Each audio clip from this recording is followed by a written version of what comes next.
going on, guys? Thank you for tuning back in today for another deck profile. Today we'll be showcasing my Luffy that I just recently took out last night's locals with of 33 players in attendance. We've been taking Luffy since the beginning, and I've been loving the style of red aggro that can also be control. And that's why I love fluctuating between the two. So not just say like running Zoro, which is your meta aggro deck, rush deck. So I thought this is like a bit more of a nice of a decent change. And yeah, um, go from there. So I'll just quickly run over my matchups. But before I get into it, I'd just like to thank our sponsors, Beyond Odyssey and Eternal Magic, for all the support that they give us and the brand. And also, if you guys haven't already, like and subscribe to this channel. We're always doing lots of content, lots of updates of the team, the profiles, and all our placings from locals to a national circuit. So thank you very much for the support, guys. All right, so yeah, Luffy. I love it, man. I love Luffy. He's like my favorite character in One Piece to the side of Whitebeard, I reckon, as well. So it's just something I've been loving since set one, and it's been such a awesome deck. I love his ability. It's you use a rested Don to attach to either a character or himself. So it's so good. I'll go through my matchups as well, just from last night. They were round one. I had Katakuri. And that's obviously Katakuri is a very good deck at the moment in this meta. How it has very good life manipulation, an aspect of what it does in how it controls the game and just burns your life is huge. I hate the deck, but it's a good deck and it's been doing quite well. So we piloted through that on round one. Round two, we had an Arlong, an unexpected Arlong. That's yeah, a different approach to it. Yellow green, and it was running all the triggers and stuff. And we look, we got through that pretty well. Arlong was it was a it's a bit of a dark horse deck, so but it looks pretty fun. So shout outs to the guys that have been running that. Also, round three was Robelucci. Robelucci is always a tough matchup because it's a very like I feel you get your blockers out early. It's a very controlled deck. A lot of like the Porcelino that aren't affected by your effects to kill them. So it gets a bit tough when they kind of control the game. But like we got through that too. And also the final round in the finals was another Katakuri. So yeah, we're getting through a lot of cats at the moment. Surprisingly enough, I didn't verse a counterpart in opposite red, but I have done well against red. So just letting you guys know, this depends on how you go up against the matchups. If you're controlling it, just red. I feel Luffy can have that edge when the game goes on a bit longer. When you start to eliminate your opponent's board that's playing, say, something like Zoro or more of a rush effect, they're just gonna keep burning themselves out if you keep controlling the game. So you got to look at how you want to go on the wider range of your gameplay and where you want to take it. So, but anyway, let's get into the deck profile. So I start off by playing obviously the main bird for Nami's, and Nami's just absolutely insane. We all know what this does. Searches top five for a Straw Hat crew, and she's a great buff as well to surprise your opponent when you hit Makino, or just even simply adding extra Don to it, especially with Luffy's effect. So Nami's just like, yeah, it's your main card for the deck that you want to run. Buggies we play three of. Play a three buggy because we want to search out the event cards. It's a great one Don for a 3k body on the board, which is always nice. But yeah, looking through the top five cards as well to find your events is always quite handy. Love it. And Dodons. Curly Dodons. Like we play three Curly Dodons. I did run four of, but the card is very situational. Yeah, two Don for another 3k body on the board, top five for a one cost red character card. So basically, you're just searching out your other searches that you want to hit, or your plus 2k counters like your Atamas and your Makinos that I run in this deck. So it can be quite handy, and like I said, it's very situational. Still a decent card, and that's why we run just a 3 of.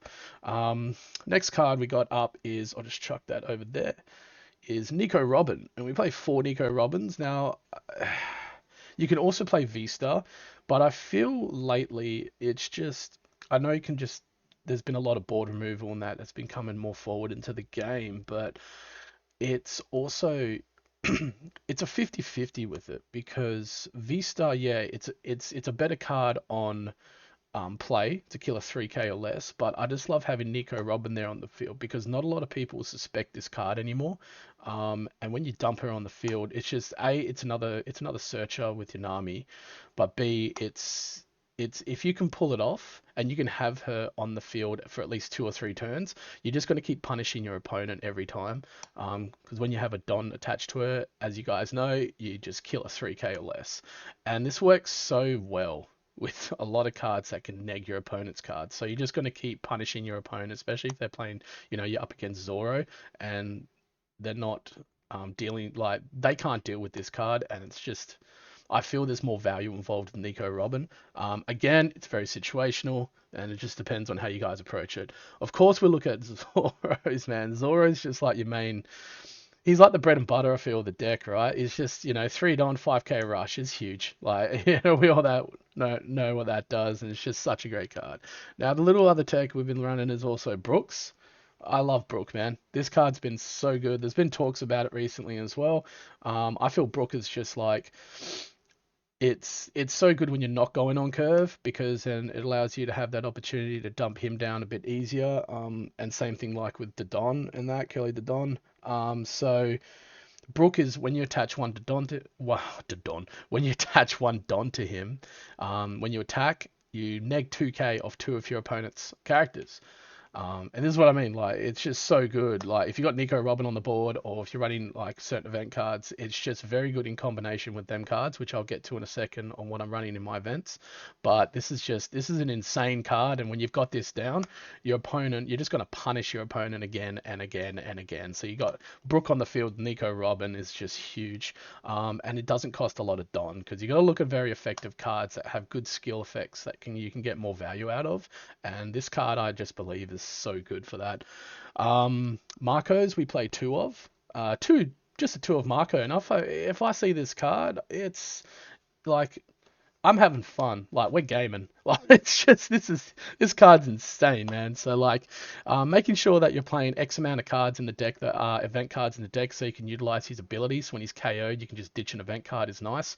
But the 3k kill is another awesome effect, just like Nico Robin, but it's on play. And 6k, a 6k body on the field, and you get more value out of it with Luffy's ability when you use Arrested Don, attach it to him, and then it's a 7k swing. And you don't mind going into rest mode with Marco a lot of the times, obviously. You just want to swing with him, clear board, or go for life, because if you got X amount of event cards in hand, you're probably gonna ditch him anyway, because if you're intentionally deciding to do that, then tap out. Don't leave Don active, because you can then get more value from other cards that you think that you could, have more value out of, So I do recommend, like, always playing a Marco in any sort of red deck. It's just huge value. Luffy's. So we play 3 Luffy's. Luffy's just like your main key card. He's off the starter deck, guys. If you don't have it yet, buy red starter decks. It's just, you got to have Luffy. We play 3 of him, and he's such a good card. 5 Don, 6k rush, attach 2 Don to him. It becomes an 8k unblockable, and it's easy to get there with obviously your leader effect, because you utilize 1 Don that's in rest. So you just need 1 Don active. So essentially, I always look at it as like, this guy to me is a 6k. Sorry, 6. Sorry, just cut out a bit then in my headset. This card is a 6 Don 8k rush unblockable.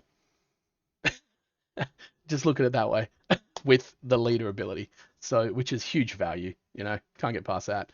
Whitebeard, man. my boy, Edward Newgate.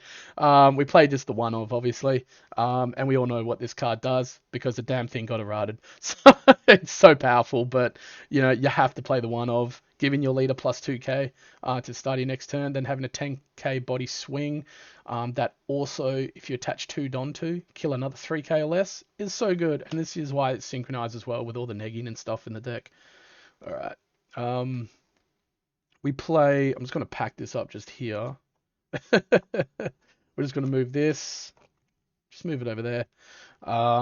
Yeah, so now we're going into the plus 2k counter section. So we got Atamas, and Atamas is huge. Obviously, tap 1, play Atama, neg 2k off any character. Good value. Makinos, like I was saying before, Makinos, great card. 4 of, obviously. Tap 1 player, tap her down, give plus 3k to a 1-cost character card, and that's why we play X amount of 1-costs in the deck, because you can just surprise your opponent by doing that. So when you're laying down your Namis and your Buggies, you got more value out of there to pressure your opponent down, and that's why you want to pressure your opponent down. You want to have rush. You want to build your board, even if you're playing ones. You want to be able to utilize cards like this to increase power, especially with Luffy's ability that you can attach a rested Don. So effectively you're given 4k with this, because you can go like tap 1, tap her down, give 3k to a 1 cost, and then use Luffy's ability, use that rested Don that you played her for under Nami. Now all of a sudden she's a 6k. We're gaming. We're going into board, or we're going into life. And that's what you want to do against Katakuri and stuff like that. You want to keep the pressure up, because they're always going to counter out most of the time, and they want to keep their life high, and they want to get to that 10 Don or 7 Don to play those big mums to kill your life and regenerate their life. And I hate it. Brooks. Brooks are great. Plus 2k counter, another search off Nami. And if you want, you can play him for 2, another 3k body on the field, and uses 2 rested Don onto your leader or another character. So it's great. So plus 2k counters are actually very effective, that you want to run. They can also play off. Fire Fist, and this is the card that I was talking about that in my events that I utilize a lot with the negging capabilities. So you got like Brook and such, and Brook and Otama, and that minus power. You want a 5 Fist as well, run it, because once you hit 5 Fist, you're killing a 5k or less and then a 4k or less for 3 Dom by ditching another event card. This card's insane. Yeah, 3 of in the deck. You can, I'm thinking about upping it to 4, but I think 3 is a nice number. I've seen decks run 4 of and 4 jet pistols, but I run 3 of each, just because I don't want to kind of flood my hand too much with X amount of event cards, because it can be quite bricky. 1 Radical Beam, of course, this has been eroded to 1. You got to play the run, and it's still you got to play the 1, and it's still searchable by the Nami anyway, so it's great.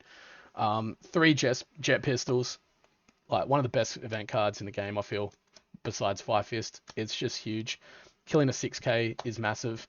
And like I said, especially utilizing all this with the Luffy, because then you can always use that rested Don, so to attach to himself or another character. So this is why you get more value out of this Luffy. So that's why I love this leader so much, because I get more value from my Don when I'm using it. And Jet Pistol's huge. And the triggers are insane. Like, you're killing a 6k off the trigger if this is in life, and 5 Fists, you're killing a 5k or less off the trigger. It's just huge. We play 1, Diablo Jumbo. It's so situational, and it's so good. We play a 1 of, and it's searchable. So it's just like, if this is in life, I'm killing a blocker. That's 3 or less. Or I'm going to play this on one of my characters or my Luffy leader if they got no life, and I'm going for game. It's just huge. That just can end the game for you. 1, Red Hawk. Red Hawk is great. Off the life, negging 10k off a character or leader can win you a game. And to tap 2, give plus 4k and kill a 4k or less, which is like a blocker or something. It's a great card. So that's why we play a 1 of as well. And then finally 2 guard points. Thinking about upping these to 3, maybe playing around with the tech a little bit. But I think 2 guard points at this stage has been useful for me. For tap 1, give plus 3k to a character or your leader. It's a good defense card. That with also Radical Beam and Red Hawk. I've still got 4 cards there that I've got as a defense, and then the triggers off the others. So every card here has a trigger, as you can see. So you're going to get value out of it no matter what. So it just depends on how you want to do it, when you want to activate that trigger, and what you want to do to go about it. So yeah, that's the deck, guys. hope you very I hope you enjoyed it. Thank you very much for tuning in, watching it, and yeah, we'll see you on the next one. Cheers, guys. See you later.